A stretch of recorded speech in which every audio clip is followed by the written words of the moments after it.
What's up guys, Anthony here with Empire Music and EmpireMusic.com. In my hands here is the brand new Fender Player Plus Jazz Bass. And I think the goal of this particular video, I've already done product demos on this. I've actually done a comparison between this and an American Ultra, which I feel like is this is sort of the light version of that. Although they both sound great, they both play great, and in that video, I really could see no flaws in something like this, other than the fact that it didn't have a passive tone control. That's about the only gripe that I would have with this instrument. It played fantastic comparing it to the American Ultra, but if we want to compare kind of very similar, like I said, Mexican-made products here, we all know the Fender Players series. This is kind of the standard lineup. The standard bass out of like the Mexican lineup. And now we have the Player Plus, which is an active version of this. Spec-wise, there's a few differences in there, obviously with the electronics in there. We start down here, finishes and all that stuff the same. This has the same modern C profile on the neck. You have the high mass bridge on this guy versus like the vintage style, just the the 4-saddle basic bridge on there. Does it feel any different? Does it sound any different? I never noticed a big feel difference on it. We'll see if we can hear a sound difference. We're going to compare these guys. We're going to A/B them in all the pickup positions there. Obviously, control-wise, it's different. You have the pan versus, so with the standard guy, you just have your typical jazz bass thing with this volume, tone, dead simple, right? Here, because we have active electronics when engaged, it's a little bit different.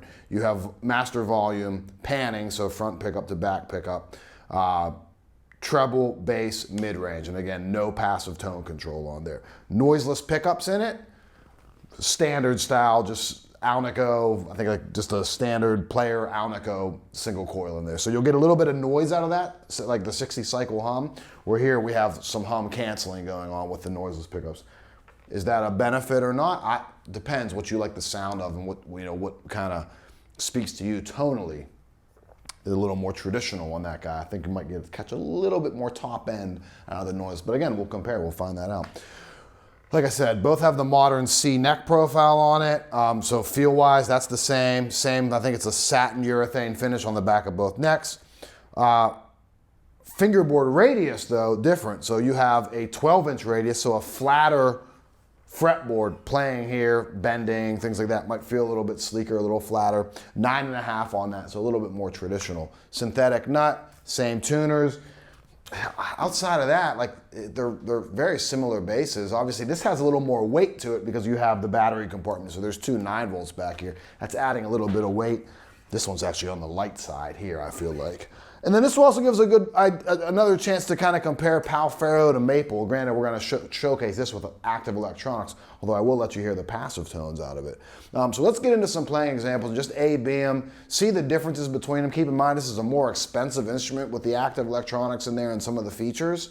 I know we're going to find that neither one of them sound bad. They just sound different, but I want to give you guys a great comparison. And like I said, at the end, we'll kind of reconvene and comment what you guys hear. If there's something that you guys are hearing between the two instruments, which one would you prefer? Let us know down in the comment section. I always like to try and engage with you guys through that comment section, so feel free to do that. Let's dive into some sounds.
Cool, so there you have, I think, a pretty nice comparison between the Fender Player Series and the Player Plus Series. Now, for that little section of the video, I kept this bass here, which is the Player Plus, in passive mode.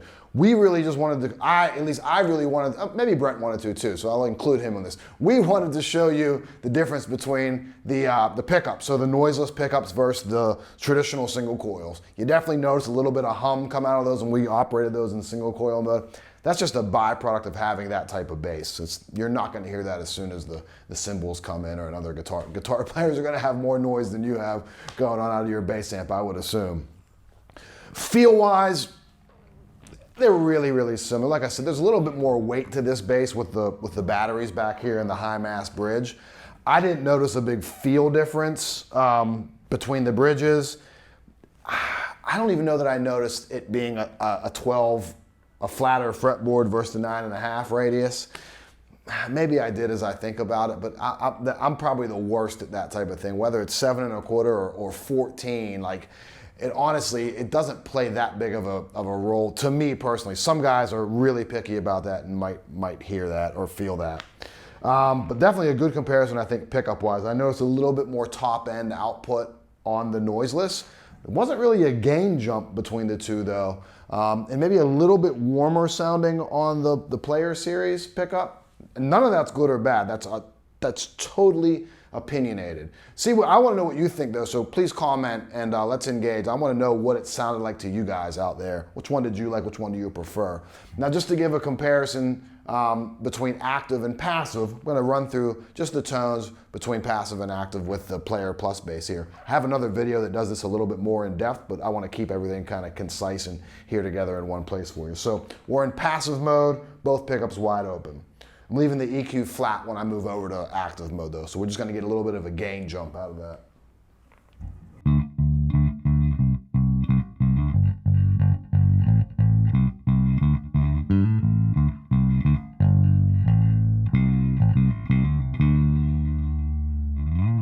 So that's passive. Let's move over to active.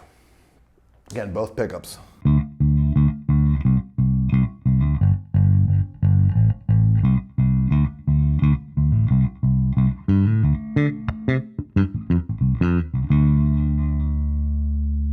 And if we boost a little bit of bass on that, let me cut a little treble, add some mid-range.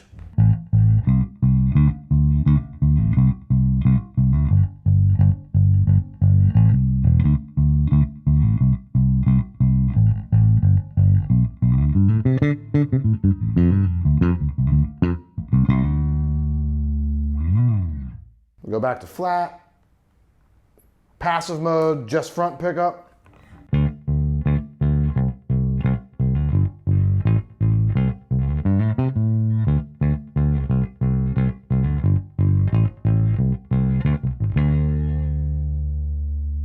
Then into active.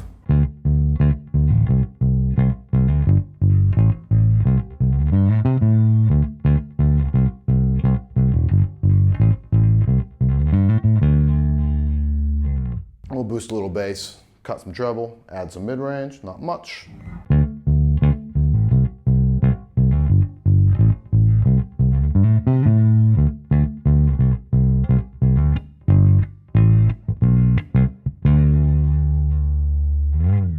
We'll go back to passive, we'll go bridge pickup.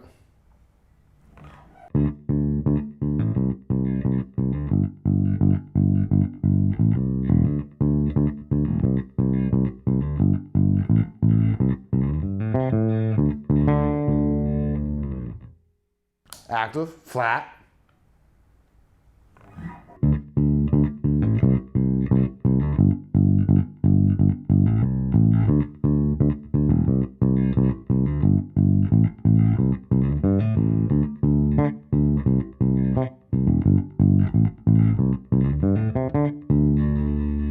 Now with that little bit of boost on this, so we're adding bass, we're cutting treble, we're adding a little bit of mid-range.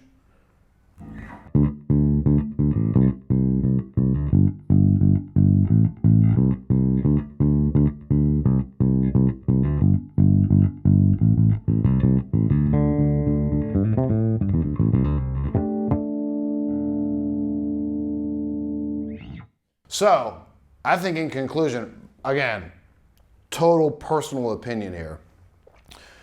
If you're predominantly playing a passive bass, I actually think the Player Series sounded better in passive mode. You buy this bass to play this in active.